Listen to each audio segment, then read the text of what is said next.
ಶ್ರೀಗುರುಭ್ಯೋ ನಮಃ ಹರಿಃ ಓಂ. ಶಂಕರಂ ಶಂಕರಾಚಾರ್ಯಂ ಕೇಶವಂ ಬಾದರಾಯಣಂ ಸೂತ್ರಭಾಷ್ಯಕೃತೌ ವಂದೇ ಭಗವಂತೌ ಪುನಃ ಪುನಃ.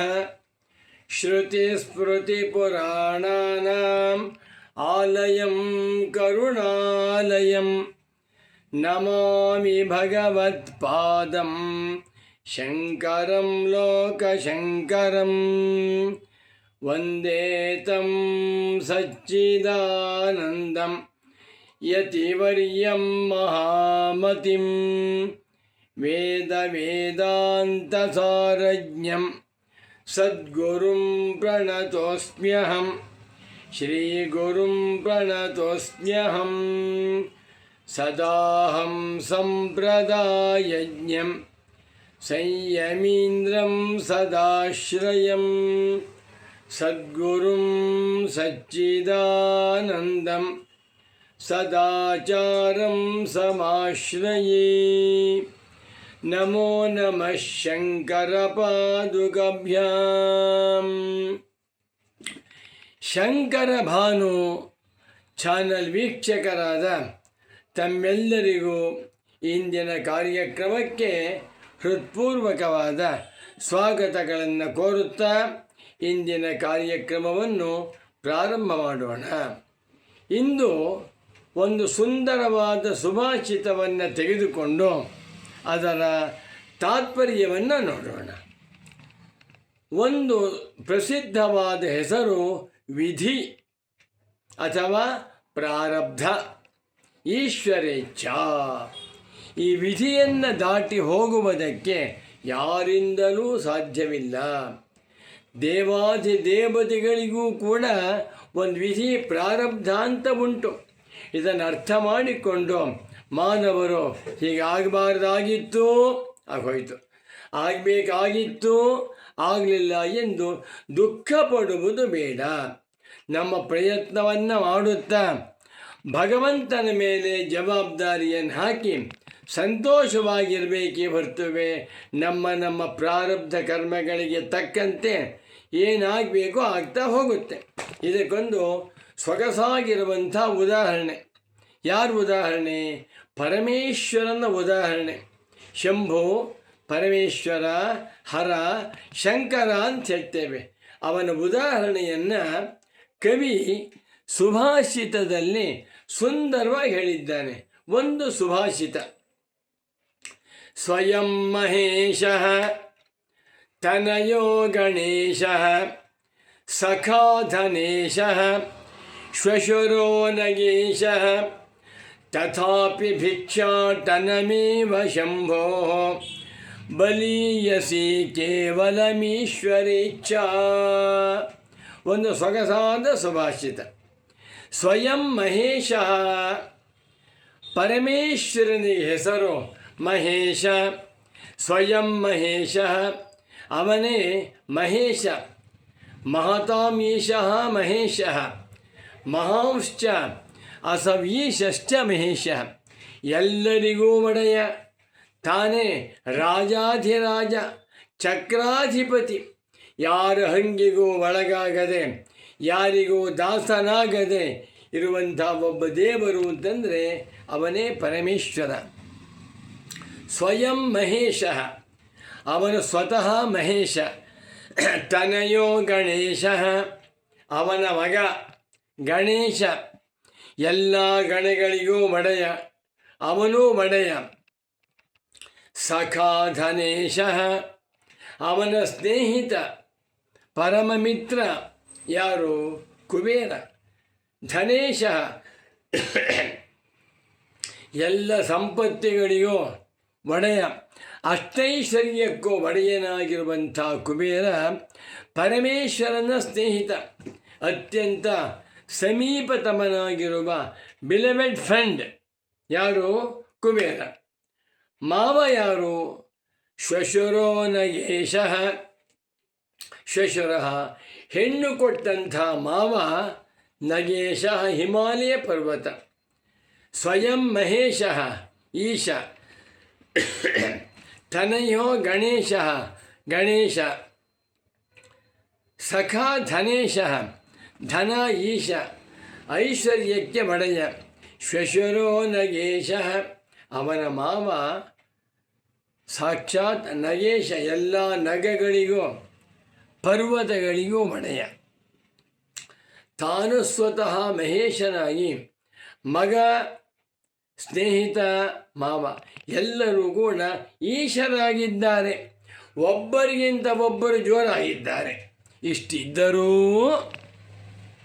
ತಥಾಪಿ ಭಿಕ್ಷಾಟನಮೇವ ಶಂಭೋ, ಪರಮೇಶ್ವರನ ಪ್ರಾರಬ್ಧ ಭಿಕ್ಷಾಟನಂ ಭವತಿ ಭಿಕ್ಷಾಂ ದೇಹಿ, ಭಿಕ್ಷೆಯನ್ನು ಬೇಡಿ ಭಿಕ್ಷಾನ್ನದಿಂದ ಜೀವನ ಮಾಡುವಂಥ ಪ್ರಾರಬ್ಧ ಯಾರಿಗೆ?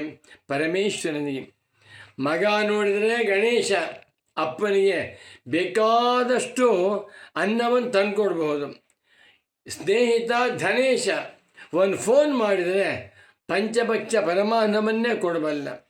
ಶ್ವಶುರೋ ನಗೇಶ ಒಬ್ಬಳೇ ಮಗಳು ಗೌರಿ, ಉಮಾ ಅವನ ಗಂಡ ಯಾರು? ಪರಮೇಶ್ವರ. ಅಂದರೆ ನಗೇಶನಿಗೆ ಹಿಮವಂತ ಪರ್ವತನಿಗೆ ಅಳಿಯ ಪರಮೇಶ್ವರ. ಹಾಗೆ ಹೇಳುವುದು ಬೇಡ. ಪರಮೇಶ್ವರನಿಗೆ ಮಾವ ನಗೇಶ. ಹೀಗೆ ಎಲ್ಲರೂ ಕೂಡ ಈಶರಾಗಿದ್ದರೂ ಏನು ಬಂತು ಪರಮೇಶ್ವರನಿಗೆ? ಭಿಕ್ಷೆ ಬೇಡಬೇಕು. ಅಮ್ಮ ಅನ್ನಪೂರ್ಣಮ್ಮ ಊಟ ಹಾಕಮ್ಮ ಅಂತ ಕೇಳಬೇಕು. ಅವಳು ನಾಳೆ ಬಾನು ಉಪವಾಸ.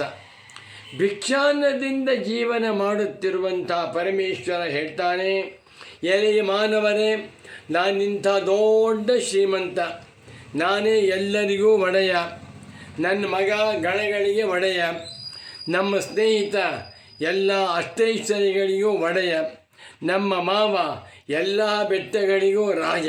ಇಷ್ಟಿದ್ದರೂ ತಥಾಪಿ ಭಿಕ್ಷಾಟನಮೇವ ಶಂಭೋ, ಶಂಭೋ ಸ್ವಯಮೇವ ಭವತಿ, ಎಲ್ಲರಿಗೂ ಶಾಂತಿ ಕೊಡುವಂಥ ಪರಮೇಶ್ವರ.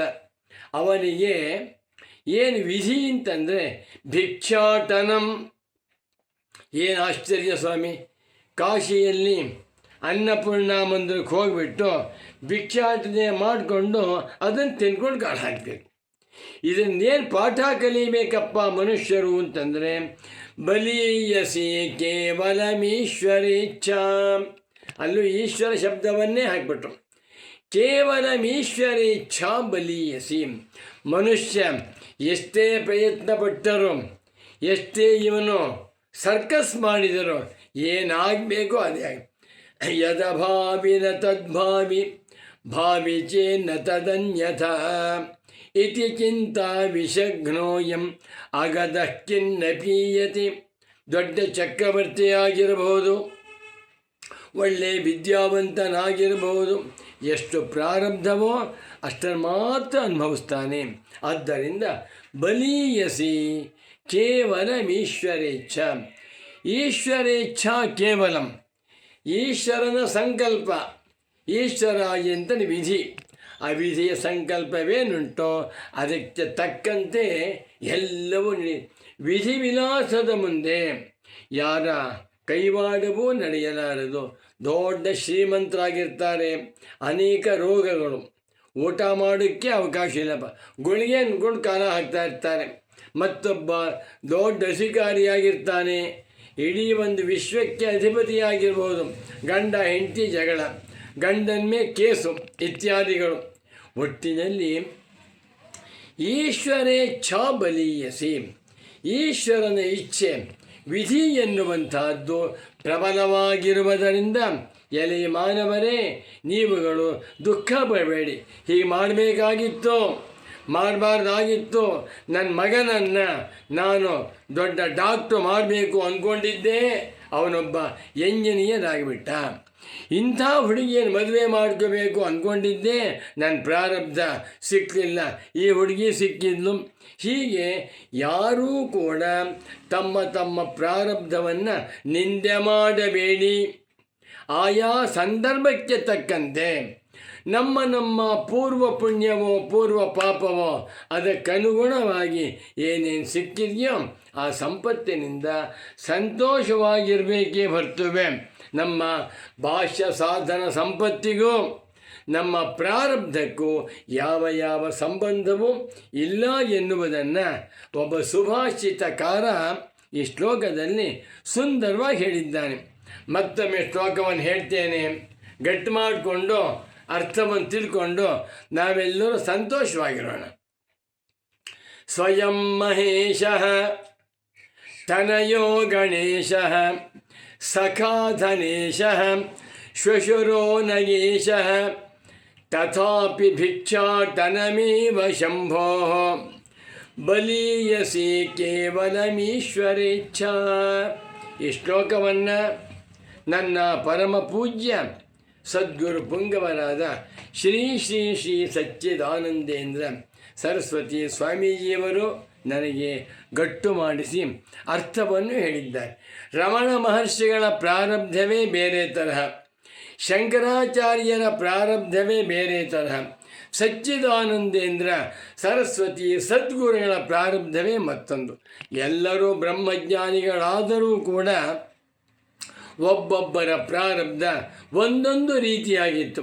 ಹೇಗಿದ್ದರೂ ಕೂಡ ಪ್ರಾರಬ್ಧಕ್ಕೆ ಮಹತ್ವವನ್ನು ಕೊಡದೆ ಪ್ರಾರಬ್ಧದ ಫಲವನ್ನು ಸಂತೋಷವಾಗಿ ಅನುಭವಿಸುತ್ತಾ ಇರಬೇಕು ಎನ್ನುವಂಥ ಸಂದೇಶವನ್ನು ಈ ಶ್ಲೋಕ ತಿಳಿಸುತ್ತದೆ ಅಂತ ತಿಳಿಸುತ್ತಾ ಇಂದಿನ ಕಾರ್ಯಕ್ರಮವನ್ನು ಇಲ್ಲಿಗೆ ಮಂಗಳ ಮಾಡುತ್ತಿದ್ದೇನೆ. ನಮೋ ನಮಃ ಶಂಕರ ಪಾದುಕಭ್ಯಾಂ. ಓಂ ಶಾಂತಿ ಶಾಂತಿ ಶಾಂತಿ.